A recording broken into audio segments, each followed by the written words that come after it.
What's up, guys? We are back in Florida. I've spent the last 3 weeks in Colorado with friends and family.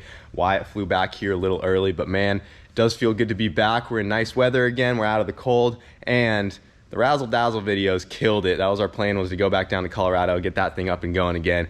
I'm really glad you guys enjoyed the content on that thing, and we're definitely gonna have to schedule a dune trip for that. But we're back in Florida. It's 2022, and it has been too long, boys. The hatch has been down for over a year and a half, and it is time to finally bring this thing back to life. We have the all-wheel drive stuff. We have everything we need to make the hatch run, and it's happening. Hopefully today we might be able to fire this thing up, because I have had Wyatt working on this thing while I was still in Colorado, and he has made a whole bunch of progress.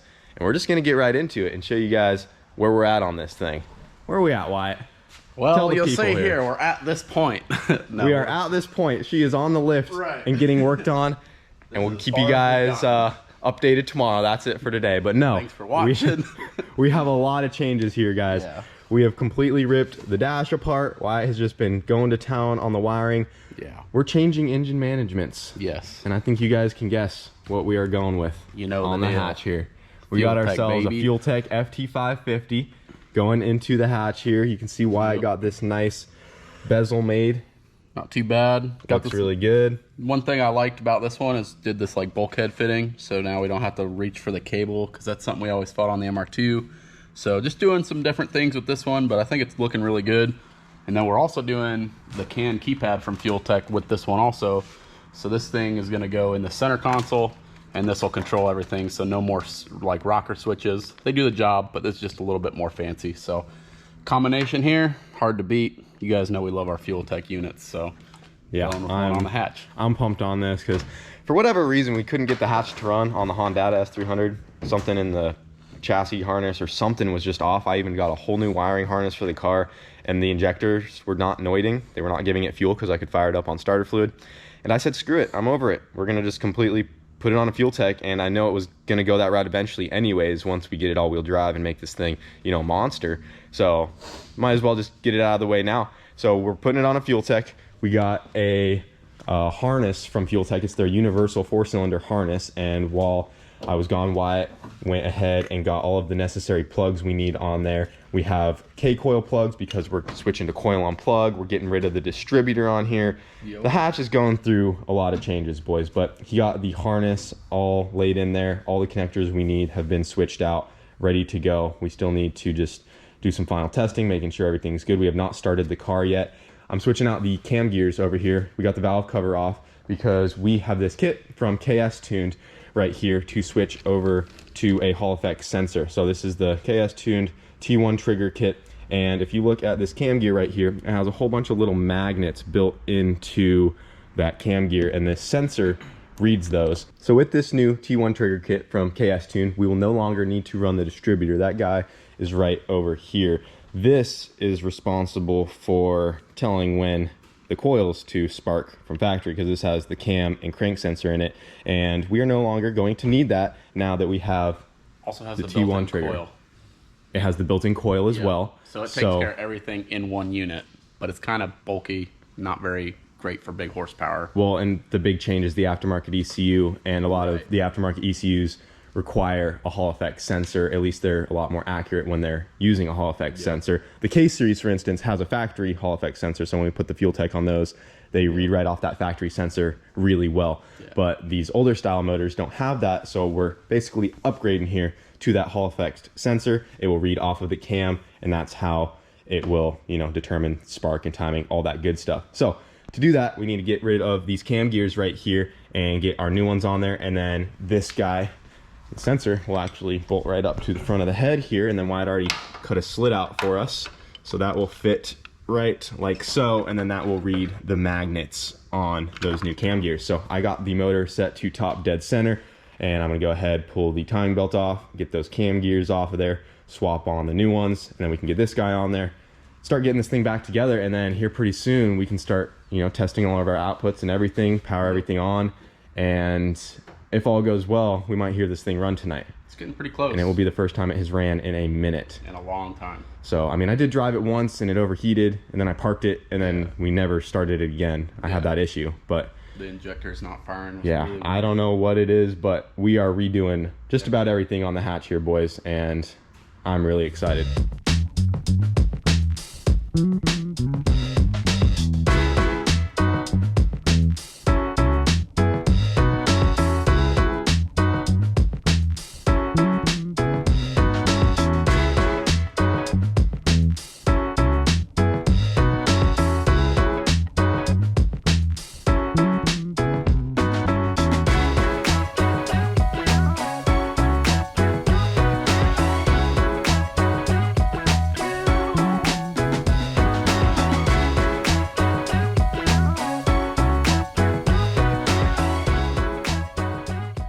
All right, we got our new cam gears on there, but if you look at the back of these bolts, these are adjustable, so they have 4 bolts on there, and I was tightening them all down, but you can see the back threads barely hit on this plastic piece right there.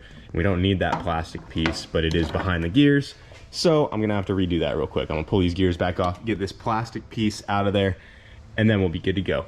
All right, boys, got the hatch up in the air, the timing belt is back on and done. Those cam gears are ready to go, and we are ready to start reading off our Hall effect sensor. It is up there. We'll show it some more once we get her lowered back down. This is the plastic piece that came out from behind those gears. You could just trim this and reuse it if you need to, but we're not going to worry about that. So that is junk.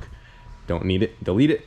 And we also got a new oil pressure sensor installed right there that will actually go to our fuel tank. This used to just have a really cheap gauge and it had a sensor in there, but we got that swapped out for one to read on our fuel tank. Yep. And right now we're looking at what we need to do to rig up the fuel pump torque just to get it to fire up. Yeah, we're gonna just have to give that power and ground.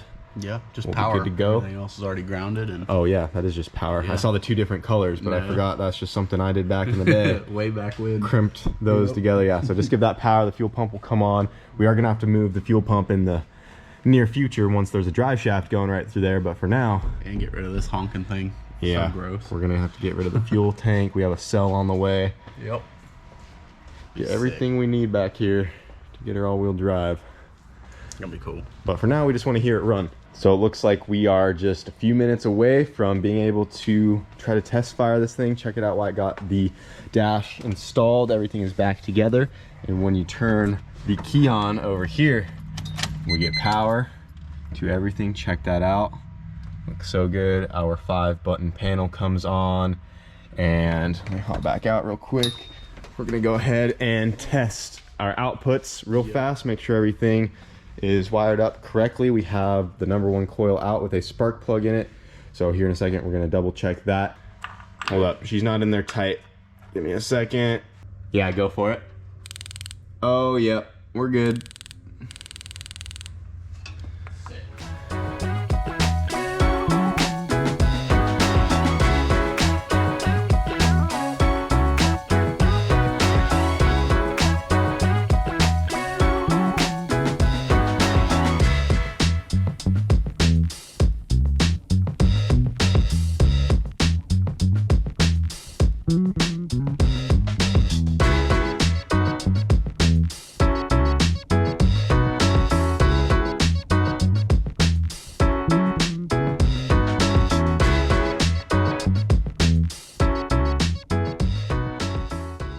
Well guys, I think we are ready to give the hatch a first fire up here. We got everything back together that we need.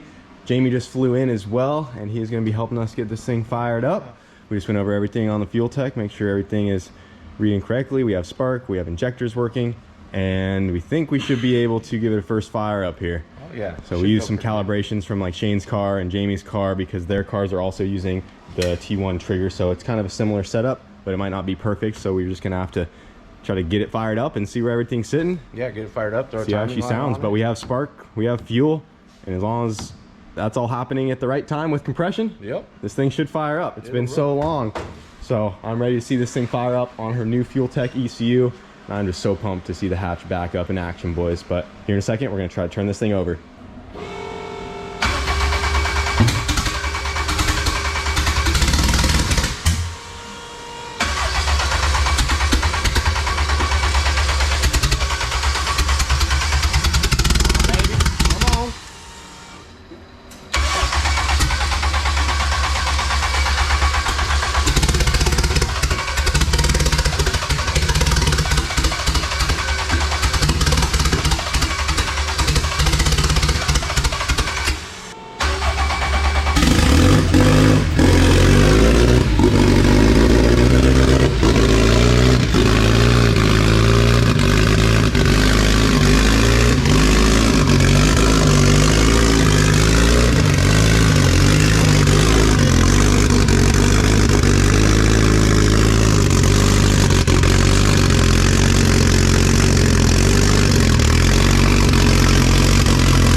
The hatch is alive, boys, on Fuel Tech. Hell yeah. So pumped, dude. It's been too long. All right, guys, we got the hatch to fire up, but the timing is a little off, so we got a timing light plugged into this thing, and we are going to set the timing to where it needs to be, because she is running a little bit on the retarded side. So we're gonna get all that set up with the Fuel Tech. Got Jamie in there watching, and we will just look at the light here, and then we just have to make sure that line on the cam gears is level, because we can tell that it's running a little hot right now. Yep. We're just gonna set it to, we're going off TDC, and it's just like rotating a distributor. Yeah, so we're but just digitally. We're just setting the lock timing deal so it's on sync. Yeah, if you guys remember the OG videos, I had actually turned the distributor to do this, but now it's all in the Fuel Tech.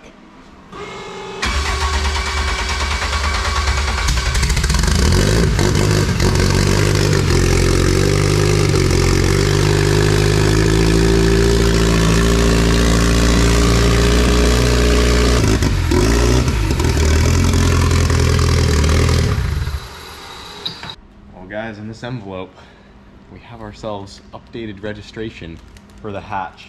She has not had updated registration since 2019 of March. So what, almost 3 years At least, yeah. that it hasn't been registered. And for Sick Week you have to have a updated registered car, has to be street legal, Insured, registered, the whole 9 yards. and for the first time in about 3 years the hatch. Can we be honest? good This is to the go. first time any of the cars have been registered in like 3 years. Okay, let's not talk about that. The truck was the first car that we have had registered and up to date since we picked it up. Everything else we've been kind of winging it. So the hatch is good to go though, boys. Look at that. We are good until January of 2023. Plates up to date. She's ready for Sick Week, almost. Well, there's still everything else Yeah. we got to do, but At least that that's was an one important more, step. yeah. But that's pretty wild. It's good to go. We can go drive it to Taco Bell legally. Hell yeah. And insured. Yep, Sheesh. insured. She's ready to go, boys. She's back to her old self. What a Street unit. car, and it's always going to be a street car. All right, we got the timing and everything set. She still needs some final tuning. The alternator needs plugged in. There's still a whole bunch of little things that need buttoned up, but I think it's ready to move under its own power. We're going to back her out, and it's the first time this thing has ran and drove in a minute. So I'm just so happy to hear this thing running again. And I guess without further ado, let's get her out of the shop. We don't need her on the lift for right now up until we bring it back in to start on the all-wheel drive stuff, which will hopefully be here in the next few days. But I just want to sit in it and drive it again. It still has the same smell it always has. I miss Same this thing. loose seats. The old video where Charlie was flying on those things because they were unbolted completely. Yep, they're still unbolted. The hatch is still a little ghetto here and there, but man, I miss this car.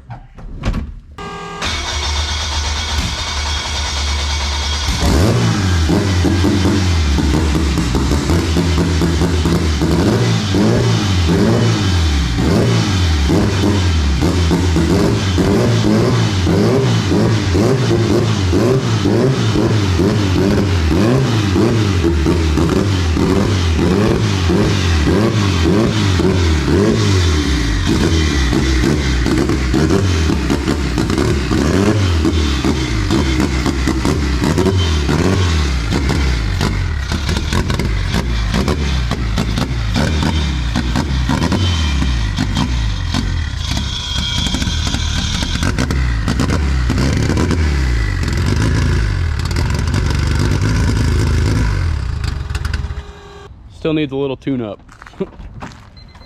Yeah, she needs some final tuning, but I mean, hey, it's come a long ways. And she's out in the daylight again, so Under its own power. yeah, not bad. I mean, it just needs some final things sorted through. I also like that we've got the other exhaust housing on there now. The exhaust line's up again because that got all beat up when we had the bigger housing on it. I went back to the smaller exhaust housing, and we have a brand new turbo on there for Sick Week, because I don't think we've mentioned that yet, but we're doing all this to hopefully bring the hatch on Sick Week, and we're hoping we can get it all-wheel drive by then as well. I'm pretty confident that we'll at least get it going front-wheel drive, because considering we have almost 2 weeks still to go and it's this far, I'm feeling confident about that. But if we can get all the all-wheel drive stuff on there before we head out as well, that would be awesome. But, Tell them what Sick Week is for people that don't know. so Sick Week is basically like Rocky Mountain Race Week, but here in Florida. So What if people don't know what Rocky Mountain Race Week and is? if you don't know what Rocky Mountain Race Week is, Basically, you drive track to track, and Rocky Mountain Race Week was in Colorado. You go through the Rocky Mountains, and that's why it's called Rocky Mountain Race Week. This one is Sick Week here in Florida, and we start at Bradenton, which is our home track now when we're in Florida. And we drive, I believe, all the way up into Georgia, and we hit several tracks along the way. We're going all the way up and down through Florida. It's like 800-ish miles, right? Something round like that. trip, Yeah, something like that. 800 miles, So, 5 tracks. We're gonna try to get this thing ready. Shane's bringing his car down for that. Jamie's working on his Civic right now to bring it on Sick Week, and we're gonna try to make it in the hatch here. She's driven from Colorado to Florida and back and ran 2 9-second passes, so I'm confident she can do Sick Week. So we just got to run it on Fuel Tech, and I'm just so glad to finally see this thing back in action, guys. It's been so long. I've been neglecting this. So many people in the comments just asking when the hatch is going to come back, and it's finally happening. So we have the all-wheel drive dog box from Aaron that we are ready to slap in this thing if we get the all-wheel drive stuff good to go, and if not, we can still run the dog box in the car and just cap off where the transfer case goes, because we're still going to run that dog box on Sick Week regardless, because it just has a stock transmission in it right now. But yeah, we got a lot of work to get done on this thing, but she's alive, boys. She's back. I hope all you OG fans are happy, because it is coming back, and she's going to be nasty when we get it all said and done. And it's always going to stay a street car is my goal. I never want to go too crazy with this thing and make it just, you know, an all-out race car. I want to keep it registered. I want to always be able to hop in it, go to Taco Bell if we want, and take it down the streets, because that's what this car was originally built to do. And this was my first ever car, and she is my baby, and I feel bad that we have let it sit this long. This deserved a redo a long time ago, but she's getting there, guys. And I think on that note, it's gonna do it for this video. Hope you guys enjoyed. The hatch is back, and it's gonna be nasty. So next couple days, she's gonna be dialed. All-wheel drive things, All-wheel drive. buttoning up things, sick road burnout things. Yeah, I'm pumped, dude. So It's gonna be sweet. it's gonna wrap it up, boys. We'll see you in the next one.